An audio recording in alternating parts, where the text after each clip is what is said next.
fair amount of material to cover, but we'll go through it kind of quickly. Why don't we go ahead and start?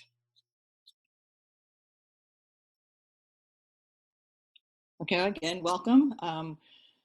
The agenda today, we'll talk a little bit about, just very quickly, about female hair loss, and then we'll dive right into products, which I will cover. Very interesting topic because there's so much to choose from. Rosie will pick up on styling, and then Diana will discuss nutrition. All of these topics are actually very important, but very different in terms of how they help hair health and prevent breakage. At the end, we're going to have a question and answer time. If you look on your the bottom of your screen, you'll see a Q&A section. You can put your questions in there. We will answer them at the end. There's also a chat section, and what I would ask is that the chat section be reserved for questions or comments that may be more personal that you don't want to share with everybody. That way we'll have all the questions in one area. This is our group. I'm Dr. Mary Wendell, I'm Medical Director of Medi Tresse. Diana Gallerani is our nurse practitioner. She's the Director of Clinical Services. She will be talking about nutrition at the end. And Rosie Scano, who's our clinical specialist and nurse, she'll be talking about styling tips. She works in our Boston and Worcester office.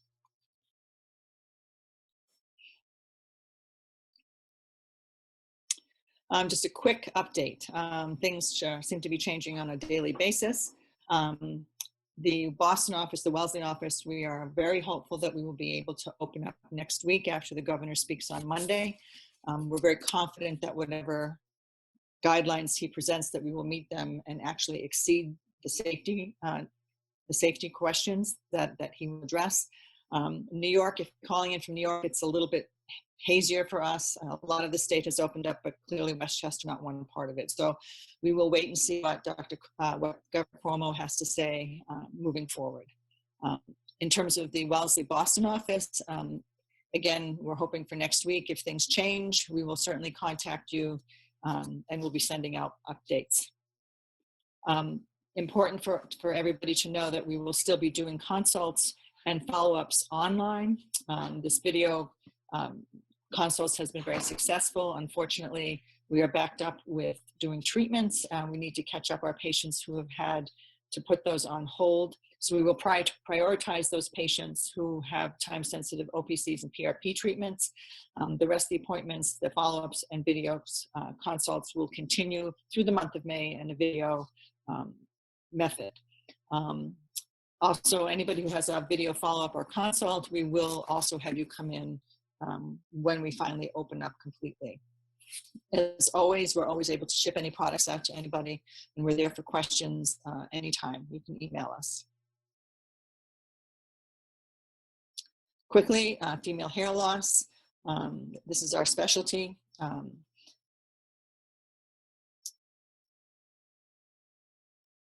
Okay. We'll talk about the hair life cycle. Again, quickly, there's 3 phases to the hair cycle. The growth phase, which is the anagen. The resting phase is catagen, and the falling out phase is the telogen. Shedding is something we discussed last week. And if you have questions about that, feel free to look at our webinar if you missed it last week. They are on our website. What I want to take away from this particular slide is just to look at the photograph of the hair follicle and see that at the bottom is the root where the blood supply is. And the outer layer of the hair actually is a cuticle, much like a nail cuticle, primarily made of protein. And that's where a lot of the damage takes place with what we do to our hair. So keep that in mind especially when we talk about things that can affect the outer cuticle and damage the hair strand itself. Again, types of hair loss that we see, and we've talked about this before, is androgenic alopecia, which is the female pattern hair loss, which is genetic. Telogen effluvium, which is excessive shedding. That telogen phase, for a variety of reasons, people can get stuck in that telogen phase and lose a lot of hair in a short period of time. Traction alopecia due to harsh hair care practices. We talk a little bit about that today. Alopecia areata is an autoimmune disorder where the hair follicle is actually put into a dormant state where it can't grow. Post-cancer hair loss, we do see a lot of women who are post-chemotherapy and whose hair doesn't quite come back as they had hoped, and there are many things that can be done about that. Scarring alopecia is not related to probably anything we do to it. Unfortunately, we don't know all the reasons why people get it, and where actually the hair follicle does get destroyed. So early treatment early evaluation is very important.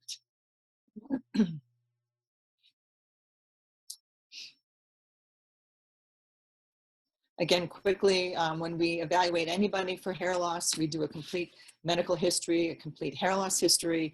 We do a thorough examination with magnification, which is trichoscopy, where we can actually look at the root. We can actually see what shape the scalp is in and determine what things can be done to improve the growth of the hair and make it a healthier hair.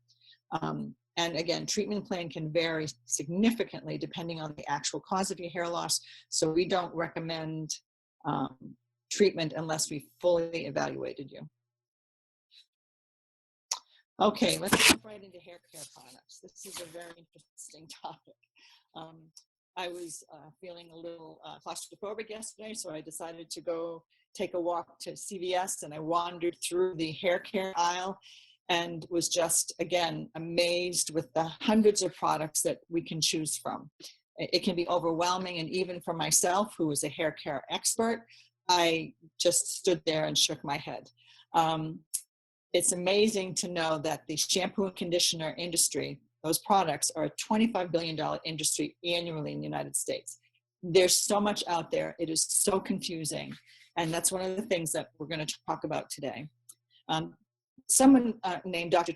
Thomas Dawson, who I've seen at multiple conferences for hair, he primarily does research on hair products, primarily in the consumer hair industry. This is his quote, and I think it's something to take at heart, because hair is a very complicated structure. Many treatments damage it in ways that promote breakage or change the hair's structure. So hair care products are designed to repair and minimize the damage done by other hair care regimens. So it's interesting to remember that we do all these things to make our hair look better, but in fact, a lot of it does damage the hair. Hair is actually healthiest when it's new or when it first exits that follicle. The problem is that we are, many of us, whether you have straight hair, curly hair, dark hair, light hair, many of us want something we don't have, and unfortunately do a lot of things that unfortunately damage the hair further.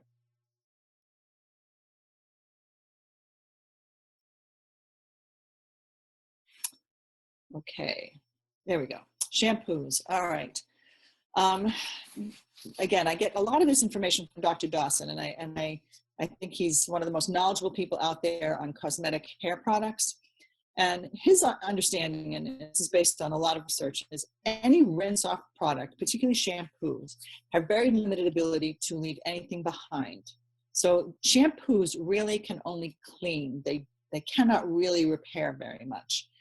The way he says is that we need to think about shampoos that they leave the hair clean enough and therefore ready to receive the benefit from conditioners that we then put on after. There's a big movement towards more natural products, which is a good thing, which is why sulfites and sulfates and other chemicals like parabens are being taken out of shampoos. This concern comes out of a lot of people's sensitivity to sulfates, both in foods and in the environment. There are a lot of toxic materials out there that we're exposed to.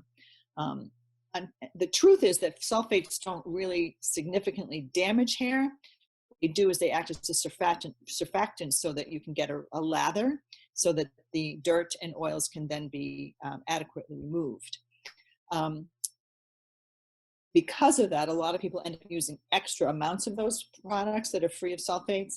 And you go through them very quickly thinking that you're not getting clean enough because you're not getting the lather, which is not entirely true.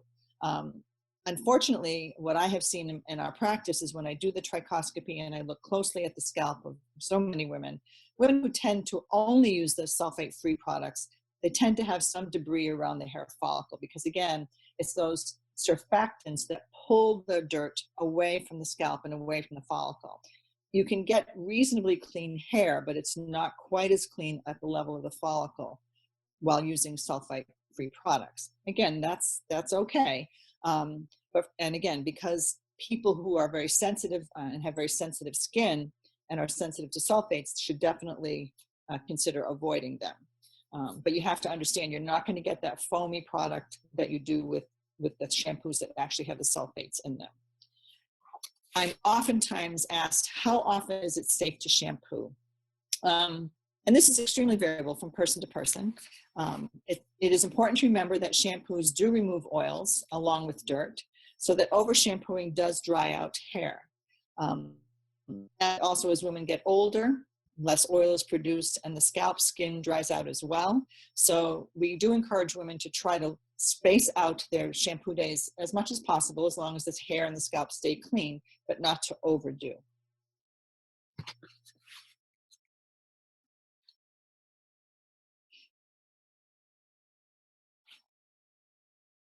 All right, conditioners.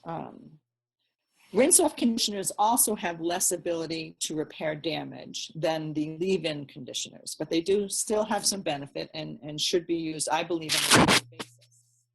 They can help repair damage from weather, and this is not just rain or snow, but just weathering, meaning overstimulating, overdrying, overusing.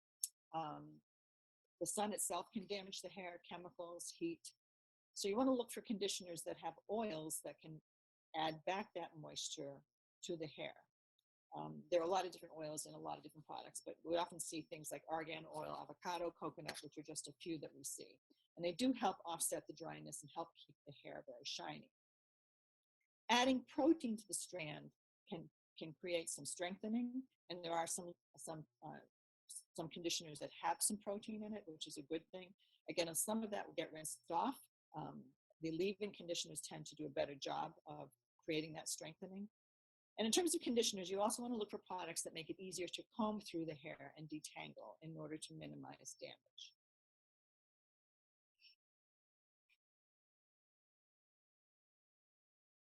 All right, leave-in treatments. The leave-in conditioners, masks, and oils can help to condition and moisturize the hair strand. Very important. Much of what women do to style their hair can actually dry out and damage the outer hair cuticle. Once the cuticle breaks, then the inner part of the hair gets damaged, and at that point, the hair just totally gets frizzy and worn. It's important to add that moisture back to keep the cuticle moisturized and strong. The longer these leave-in treatments stay on, the better. So I actually like overnight treatments, especially oils, that can do a great job of rehydrating the hair strand as well as the scalp. The scalp can get extremely dry. I have incredibly dry skin. My scalp can get very sensitized. I use a leave-in deep conditioning treatment. I use it once a week, and I think that's a reasonable amount to use it. Leave-in thickeners, which are in some products, which can actually lay down a layer of protein onto the hair strand, and they will stay in place until you shampoo next. They will give you hair sort of a thicker look to it. Over time, it can build up, so you do need to remove those with a good shampoo.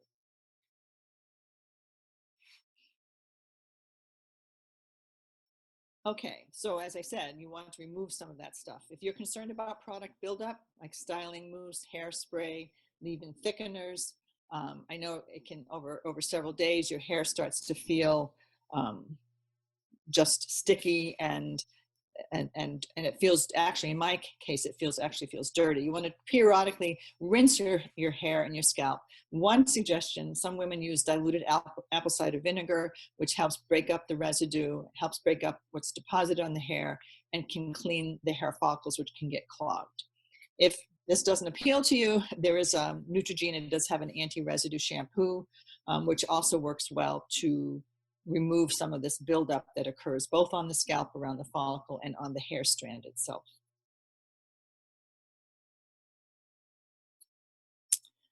I actually, after spending quite a few minutes in the middle of the hair care aisle at CVS yesterday, I thought it best just to talk about a few products, just to give you some ideas of things that you might want to look for in shampoo and conditioners. It is overwhelming. So I'm just going to talk a little bit about these different products. These are not the only good ones out there, but these are ones that I have looked at extensively and just want to talk about briefly. Trichomen products, we actually recommend these highly. These are made specifically for women with thinning hair. They have a densifying shampoo, a reinforcing conditioner, and an energy spray. This product, again, specifically made for thinning hair. It's reinforced with copper peptides, which is a protein, to help build a stronger, healthier hair strand at the level of the hair follicle. So it's helping to grow a better quality hair. The leave-in spray actually has the highest concentration of the copper peptides, and it helps keep the scalp and follicles very healthy. It's very nourishing. If you're troubled with a lot of dryness in your scalp, this product works very well to heal those dry areas. Aveda is a line of shampoo conditioning products, which is based on Ayurveda methods, which is natural ingredients with fewer chemicals. They have no sulfates or parabens. They have a lot of added nutrients, natural ingredients like flaxseed, fruit extracts, ginseng, turmeric, shea, and many others. These products are not specifically made for thinning hair. They don't have the ability to foam up, as I had mentioned before, which is not a problem, except if you feel like your hair isn't getting cleaned, you may want to periodically use a shampoo that does clean a little bit deeper. Keranique, I mentioned Keranique because they do have what they believe to be a hair regrowth system. I'll talk a little bit about that quickly. This product does include keratin, has a keratin protein in their rinse-off conditioner, which is a good thing. It also has an overnight hair repair serum, which again, I like the overnight serums because they stay on for a long time and have a great ability to heal hair and re-moisturize the scalp as well. This product does not have the sulfates or the parabens, and they do have a line of products for hair regrowth, but we don't recommend it because the ingredient in it for hair regrowth is actually minoxidil, and the strength that they use in their product is not strong enough, according to a lot of research that's been performed. So for that reason, we don't recommend it as a hair regrowth product. Pantene is an interesting line as well. They have a line of products primarily for ethnic hair called the Gold Series. They focus a lot on hydration. They have an hydrating oil mask. They have intense rescue shots, which are both rinse-off treatments, but they also have an overnight miracle repair serum. This is great for hydrating and nourishing overprocessed, chemically treated hair. And anybody can use the overnight, anybody can use any of these treatments. This particular line, Pantene, is a very intense treatment for rehydration, and it works well. Hask oils and deep conditioners is something that I found on my own. It's all oils and deep conditioning products. The oils you can leave in overnight, and then again, you wash your hair in the morning and your hair looks great. It's a deep conditioning oil for the scalp as well as the hair. They also have what they call a deep conditioner, which you leave on for a short period of time and then rinse off. I'm going to pass this on to Rosie, who's now going to talk about styling. Thank you for your attention, and we'll keep listening. Thank you.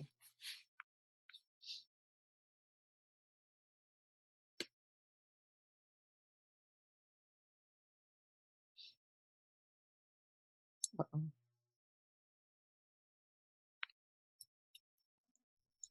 Hi everyone, I'm Rosie Stano. I'm the nurse here of the practice, and I'm going to talk to you about styling. We'll have an overview of it, brushing, combing, and washing your hair, different styling techniques, and also coloring. A lot of patients have questions regarding coloring, and is it safe to do so? So just a quick overview, 2017 survey found that women spend the equivalent of 6 full days per year styling their hair. That was a shocking number, but you know, it is something that they did come up with. Although coloring and other styling techniques seem to improve the aesthetic appeal of your hair, unfortunately, overstyling can actually damage your hair and potentially lead to loss. And I'll jump in a little bit further to explain some of the things that we're doing that can be actually causing some loss. Many of the products we put into our hair for coloring or bleaching can dry out the hair or irritate the scalp. A lot of women complain, especially women that are using the bleach products to lighten their hair. They're having some irritation of the scalp and also some real dryness of the hair, which is causing more breakage. Excessive use of these products can be so irritating to the follicle and scalp that can actually lead to hair loss. So brushing, combing, and washing your hair. Brushing your hair from root to tip really helps distribute your natural oils that you have. So that's a really important, some people just grab at the ends. You really want to grab it from the root all the way down. This serves as a protection from harsh external elements as well as built-in moisturizer for your hair. To avoid hair snagging and break-ins, use a rounded bristle brush. So we always recommend one. You see some of those brushes that are really harsh and they can actually hurt the scalp. So ones that have that bristle on top that is like that little protectant, which will really protect your scalp and it isn't as damaging to the hair. And you want to make sure that you're not increasing any breakage that might occur anyway. But if you're using a brush that is a little bit harsher, then you'll increase how much breakage you actually have. When your hair is wet, we recommend using a comb, so one of those nice wide tooth combs to avoid any tugging, any snarls and causing breakage. So you really want to go from the root all the way down while it's wet and continuously do it throughout. Sometimes when we're doing that, patients are afraid to brush their hair. They feel like, they're losing a lot of hair, but some of that is actually breakage if you're not using, good brushes and safe combs. Although we do love a hot shower, heat can sometimes strip the moisture from your hair. So try turning down the heat a bit while washing to avoid drying out your locks. I know my hairdresser as well, once they are rinsing out the conditioner, they're using a little bit of a cooler water, which helps, protect that cuticle so it seals. So that's really important. So not using that really hot water to wash and rinse your hair. You really want to cool down the temperature a little bit, not cold, but cooler than what you would normally wash with your body. Try to use the same shampoo for at least 6 months before changing, as hair can respond to the changing chemicals in the shampoos and become too dry. That's really important actually, because your hair gets acclimated to certain types of shampoo. You may use a conditioning shampoo that helps put moisture back, and then the next shampoo may not have that effect. So your hair really doesn't know how to balance. So we really strongly recommend sticking to a good shampoo for at least 6 months. Obviously, if you're having any ill effects from it, discontinue and try a new one, but try to give it at least 6 months. Styling. So many of the techniques we use to style our hair can cause some damage. So extreme heat from the constant use of flat ironing or blow drying can dry out the hair and lead to breakage. And that is really, really true. So I always recommend to my patients using a good protectant balm that you put into your hair when it's damp right before you're going to blow dry or flat iron. That really gives it that added protection so that you're really decreasing any damage, because some of those, flat irons do get very hot. I also recommend a flat iron that has temperatures that you can choose. So the ones that don't have a real choice for the heat usually are pretty high, so it could be damaging. So you want to try to get the results that you're looking for with the lowest heat setting that you can. Ponytails, braids, extensions, and weaves put a lot of stress on the roots of the follicle over time and can lead to traction alopecia. It is a form of hair loss that is oftentimes permanent if continued.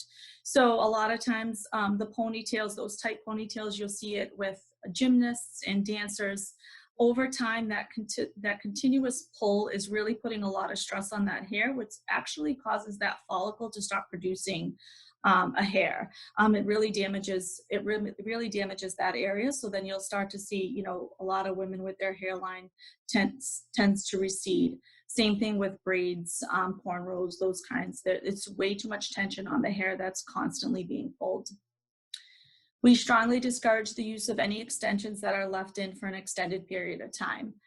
This is really important. I know a lot of women use extensions, and I know a lot of hairdressers say that they're safe and they're, use a tape-in, mechanism as opposed to the clips. Anytime that hair, it does still attach to the hair. So anytime there's that constant pull, you can eventually get some damage from that. I mean, we see a lot of patients that will have their extensions removed, and we'll see little areas where there's no hair there anymore, and that constant pull is it's really not recommended. Using chemicals to straighten or curl can also be very damaging, as it dries out the hair, leaving it brittle and prone to breakage. So a lot of that is those Brazilian blowouts, those straightening techniques. They are making them a little bit more healthier now with no formaldehyde, but we always just say, go to a reputable salon with a better quality product, because you'll have less damage from that. But if you can avoid it, then we ask that you avoid it. There have also been reports of scalp burns from the chemicals in perms and processes, which can lead to dramatic and sudden loss. Although this is often the result of improper color application or overlay, aggressive processing, it is important to have your hair done by a trained professional in order to minimize the risk of damaging your hair. So if straightening or getting a perm is something that you're acclimated to, just go to a place that is really comfortable doing it. They have been doing it, they have experience. A lot of women will having some irritation. Those chemicals are not supposed to be on the scalp, so they're having some burning effects to the scalp, which can cause some damage, which can lead to hair loss.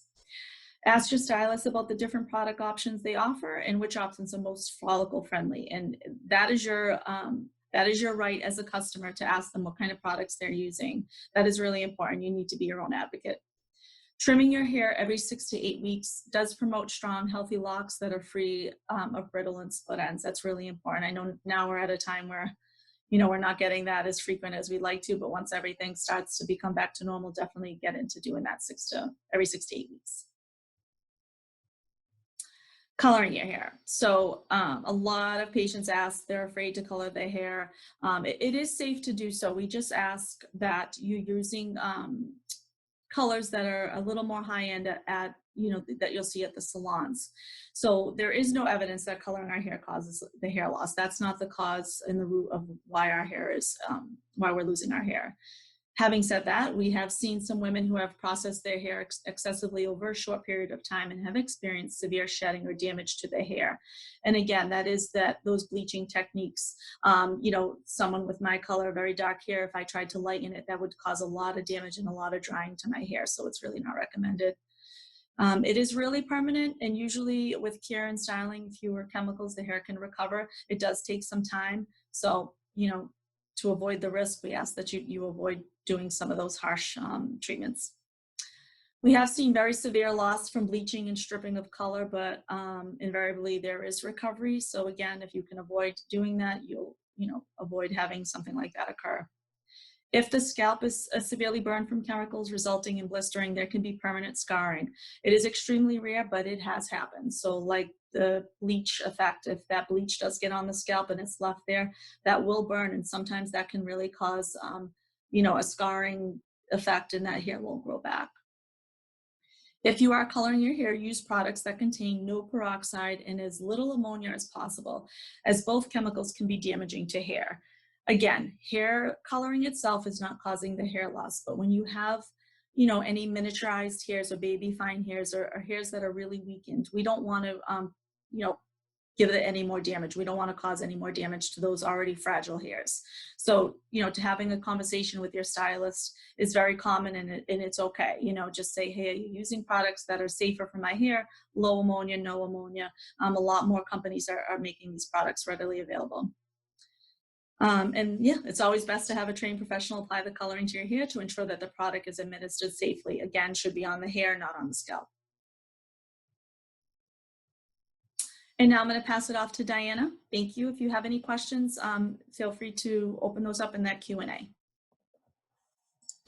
everybody. So today I'm going to talk to you about diet and nutrition. We touched on these things a little bit when we did some of the previous webinars on shedding and supplements. So first I'm going to give you an overview, and then we'll talk about dieting, and then we'll get into vitamins and minerals. So obviously your diet and nutrition play a significant role in your overall health and also the health of your hair. Many of the nutrients and vitamins that are important for the development of hair are also needed for other parts of your body. And when you're deficient in these vitamins, your body allocates them to your vital organs, and your hair pays the price for that. Your hair is kind of the last place to get them. The nutrients and vitamins that we will discuss plays a crucial role in the production of hair in the body, and being deficient in one or more of these vitamins or nutrients can lead not only to breakage and less volume, but also potentially even hair loss. So the bulb at the base of the hair contains the fastest dividing cells in the body, and just underneath that bulb is the dermal papilla, where blood vessels are located. So those blood vessels are bringing all of the nutrients to the hair follicle cells. Good nutrition is important to provide those hair follicle cells with the nutrients they need to produce healthy hair. These nutrients and vitamins are so important that we recommend that every patient be on a supplement to ensure they are receiving the recommended amounts. We talked about this a little bit in a previous webinar, so if you haven't gotten a chance to take a look at that webinar will go through all the different supplements that we like that contain a lot of the things that I'm going to talk about in this lecture. We will be covering a number of nutrients and vitamins, and all attendees will receive a list of these and recommended foods that contain these items. So dieting. So dieting can play a big role in the health of your hair. Even if it's healthy dieting, we still can sometimes see some hair loss.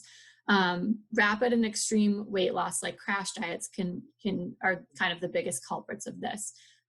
We never want to lose more than 2 pounds per week, and weight loss should be gradual. Weight loss can cause stress on the body and shift more hairs into the telogen phase, resulting in telogen effluvium. So telogen is the phase of the hair that typically under normal circumstances has about 5% of your hair. And so you'll see that shedding happening every day.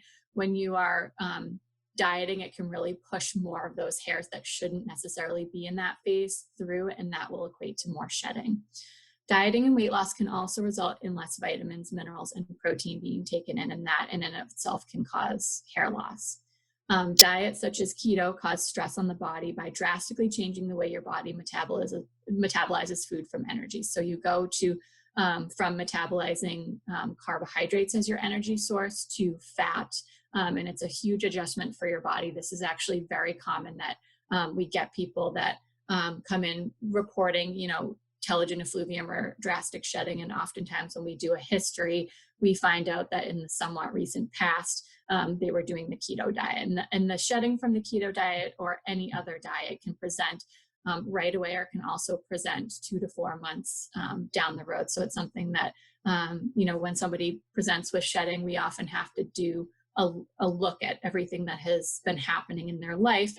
And sometimes we find that, okay, maybe 4 months ago they did the keto diet and they forgot because now they're doing something very different. So definitely something to keep in mind. So, slow weight loss, healthy weight loss, making sure that you're eating a well-rounded diet of, fruits, vegetables, protein, nuts, seeds, beans, legumes. We're going to talk about this in a little bit more detail. So on this slide, I'm going to talk about vitamins A, C, and D. So vitamin A aids in growth as well as sebum production, so that oil production, and that hydrates the scalp and the hair. Vitamin A is fat soluble and stored in the body. So if you're taking in too much, your body's not going to get rid of it, and it can actually become toxic and lead to hair loss. Food sources for vitamin A, and this is not a comprehensive list on any of these, but the food sources include spinach, kale, pumpkins, carrots, and sweet potatoes. So definitely try to incorporate some of these things into your diet. Vitamin C is an antioxidant that combats oxidative stress on our hair that's caused by free radical damage. It helps the body make collagen, which is a protein necessary for hair structure, and aids in iron absorption, which is necessary for hair growth. Oftentimes when I have people taking iron, if they need extra iron, I have them do it with vitamin C just to make sure they're really getting good absorption. Food sources of vitamin C include oranges, strawberries, papaya, tomato, broccoli, bell pepper, and kiwi fruit. So try to incorporate some of these if you can. Vitamin D is very important, and most often we do find, I would say probably about 90% of the patients that we check are deficient. The majority of vitamin D comes from sunlight. So if we're not getting sunlight, which most of the year we're inside and not getting sunlight, and then when we are getting sunlight, we're covered in sunscreen. So this is a very common deficiency that's hard to rectify with food. Most people do end up on a supplement for this. So if you can get out in the sun without sunscreen on, for a little bit of each day, that's definitely going to help. Food sources of vitamin D would include salmon, mackerel, and other fatty fish. And then a lot of foods are fortified with vitamin D because this is such a common issue. So you can get milk, orange juice, and cereals that are all fortified with vitamin D.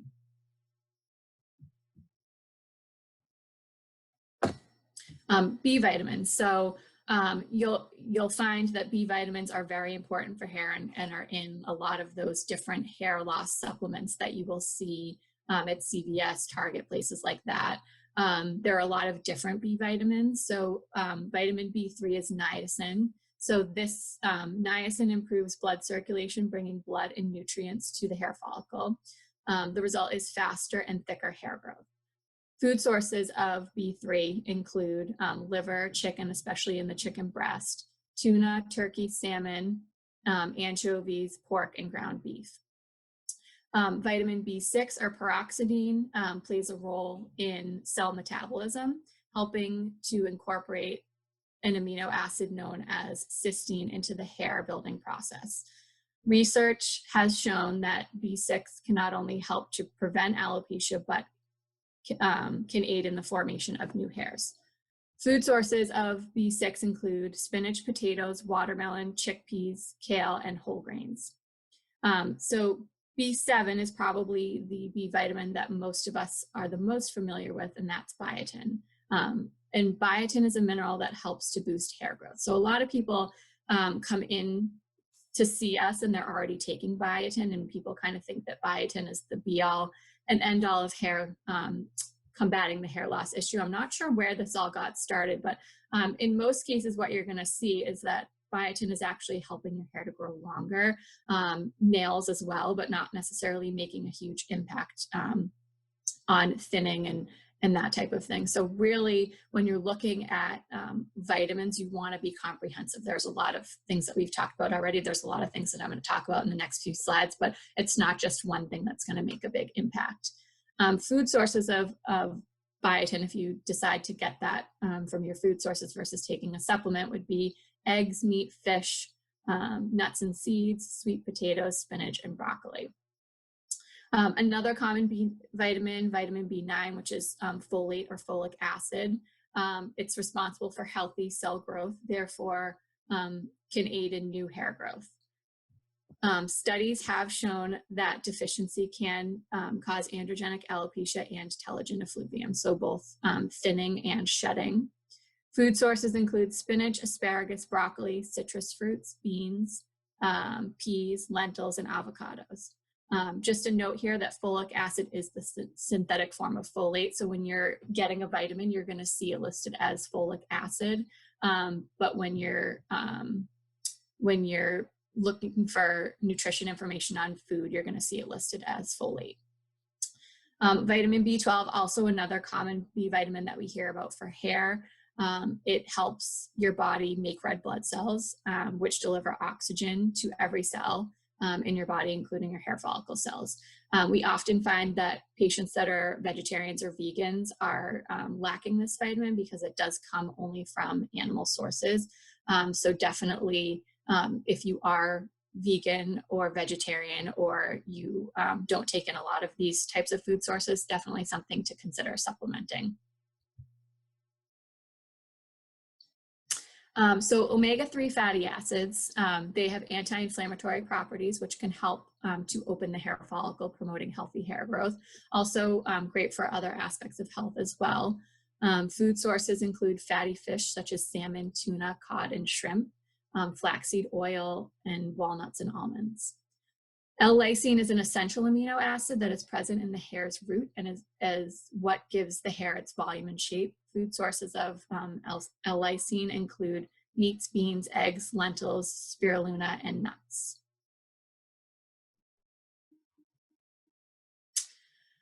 So these are some minerals that are important for hair loss: iron, magnesium, selenium, and zinc. I'm sure you've heard of a lot of these. Again, iron deficiency is something that is fairly common. When we look at iron deficiency, we're specifically looking at your ferritin level. So iron is important because it makes red blood cells, which carry oxygen to the hair. And so we want to make sure that your ferritin stores are at least 70 in order for your body to be able to do that. Otherwise, your hair is not going to get the ferritin that it needs. It's going to go to other sources in the body. And so definitely if the ferritin is less than 70, we are recommending supplementation. Food sources for iron would include red meat, leafy greens, dates and molasses are also other good sources that aren't meat sources. Magnesium prevents calcium from building up on your scalp. Calcium buildup can actually cause dryness, flakiness, and lead to inflammation. It helps with protein synthesis, which leads to healthier hair and a more stable growth cycle. And food sources would include beans, rice, seafood, leafy greens, nuts, dark chocolate. Selenium is a mineral that helps boost hair growth. Too much of this can lead to hair loss and brittle hair. Really good food sources for this would be Brazil nuts, some additional sources, fish and shellfish, but there's a lot of selenium in Brazil nuts. So this is a practice that I have developed as I take a couple of Brazil nuts every day. You really don't want to go over like 3 or 4 of them just because they are so concentrated with selenium. And selenium can also help with thyroid function too. Zinc aids in hair growth and the division of all cells, antioxidants that fight free radical damage and helps with sebum production. Again, that oil that protect the hair. It aids in DNA and protein synthesis and helps produce hormones. Food sources of zinc include spinach, beef, shrimp, kidney beans, pumpkin seeds, flax seeds, and oysters. Protein. So we've talked about this before. Protein is very important for hair. Your hair is made up of 90% protein.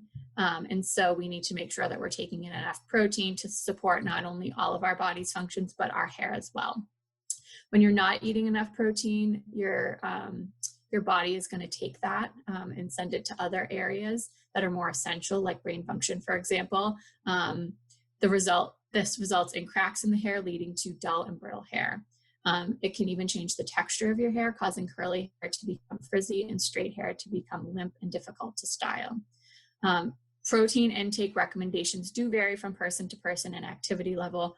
For women, we typically recommend 0.37 to, 0.5 grams per pound, depending on your activity level. So if you're somebody that's very active, you want to take your body weight, multiply that by 0.5 grams.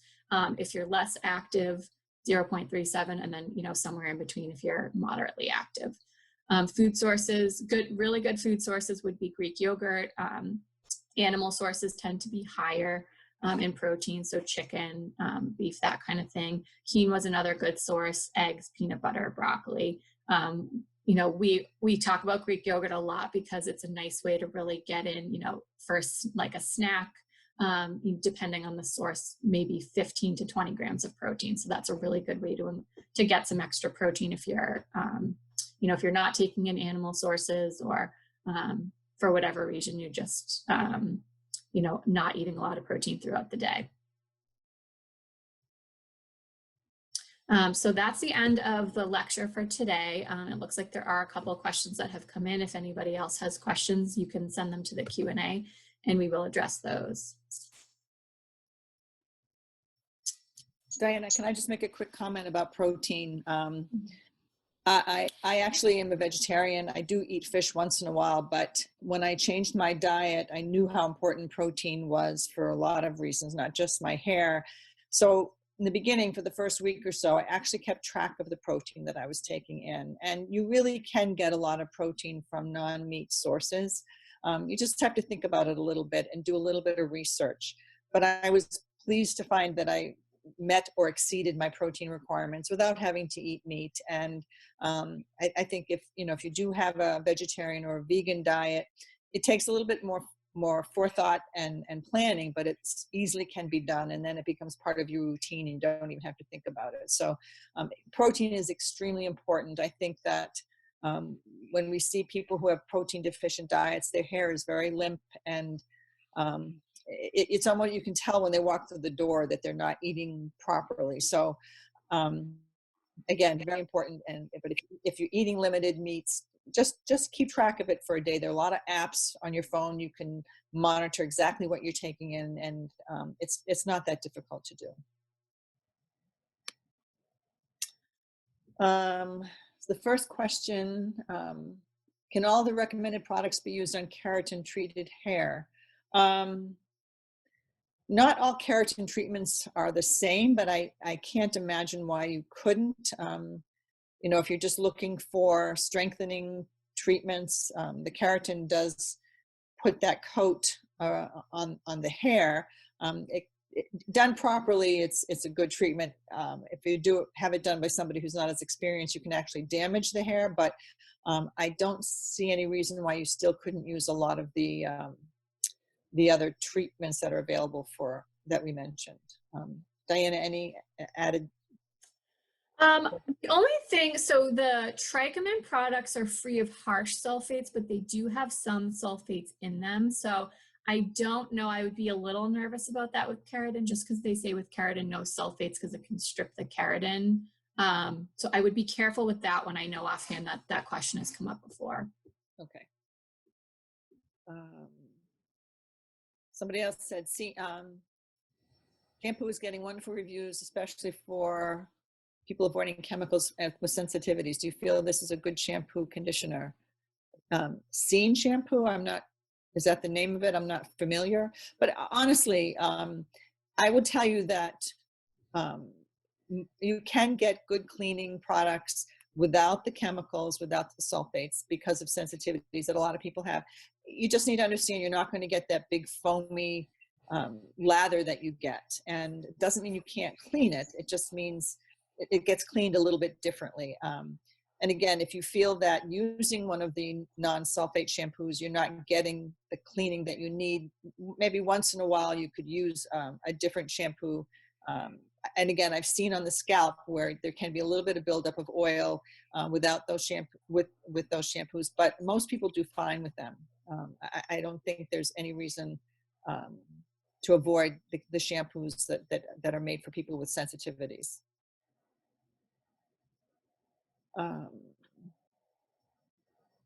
Okay, is it okay to apply styling products after applying 82M to damp hair? I would tell you that we want the 82M to dry to get absorbed before you start styling your hair, because if you start using a dryer or a heated instrument, you're potentially going to evaporate the 82M before it gets absorbed. So we generally want you to wait, I would say at least 30 minutes. I wouldn't put the 82M on your damp hair and then immediately start styling. I don't think that's the best. I would wait. Is nail brittleness related to the loss of hair? And also, okay, I'll answer that one first. It oftentimes comes hand in hand because particularly nutritionally, we can see that. It doesn't always come together. But we oftentimes see the same things happening with the nails as we do with the hair. So there's a lot of correlation between a lot of skin diseases and hair loss, and there can be nail findings with a lot of the skin disorders. So I know for myself, when I see a patient, I do examine their nails to see if there's any correlation there. And so there can be an association. Doesn't have to, particularly with androgenic alopecia, which is the genetic form. You're not necessarily going to get nail problems with that, but with some of the other issues that can cause hair loss, yes, particularly nutritionally, we can see that. And in terms of printouts of the webinars, actually we haven't got printouts, which is something I didn't think about, but the webinars are available on our website. We've uploaded them there. We'll give a little thought to the printouts. I don't know. We'll think about that. We'll get back to that. Okay, putting in mousse, not drying your hair. I assume that's the question about the 82M. Yeah, I think you can put the mousse in your hair. Yeah, that's fine.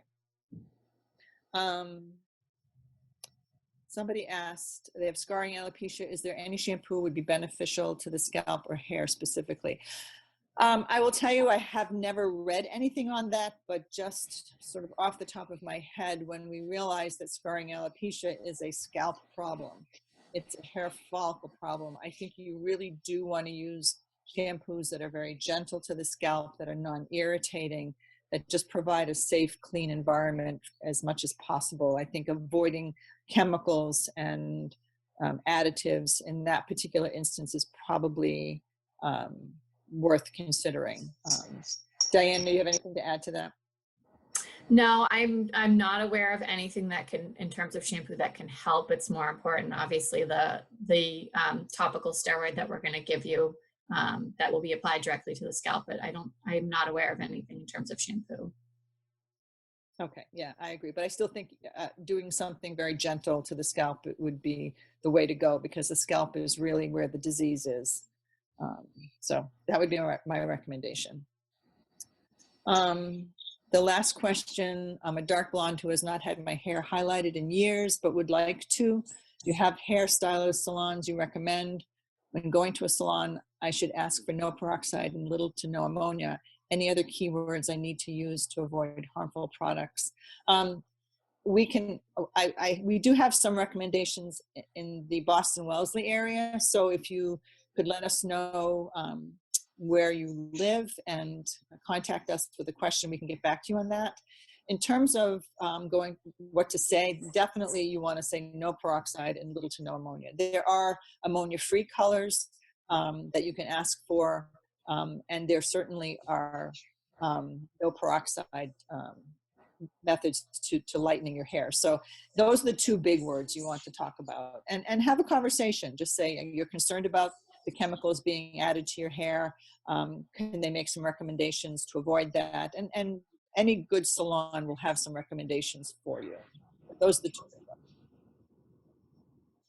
ones. I think that's it for our questions. I want to thank everybody for joining us again. I think moving forward, if we do open within the next week or so, we're probably going to go to a monthly webinar. Oh, there is one more. Actually, thank you, Diane. It was just a thank you. We appreciate your comment. But hopefully we'll be opening soon in the Boston area. And if we do, we will be going to monthly webinars. Again, so if you have any suggestions about what you'd like to hear about, we were considering doing something on micropigmentation, which is the same process as the eyebrows that get done in the area. The other thing is hair transplants. But if you have any particular interests, please let us know, and we'll consider doing webinars then. So thank you to Holly and Diane for your comments. And one last question, can we send the slides out? The webinars are actually online on our website. So if you go to our website, you'll find them. They're there. So we appreciate your time, and thank you for joining us. And if you have any questions, please just email us. There's an area to contact us on our website.